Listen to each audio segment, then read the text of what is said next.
then left the conference to its work. Good morning. Good luck.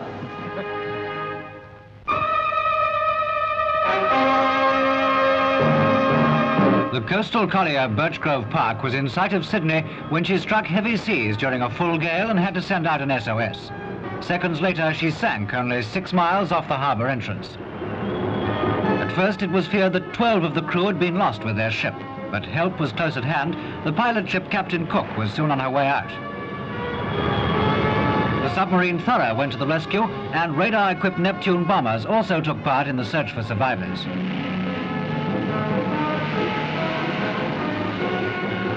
Four men, in fact, were saved, but 10 lost their lives in this tragedy of the sea.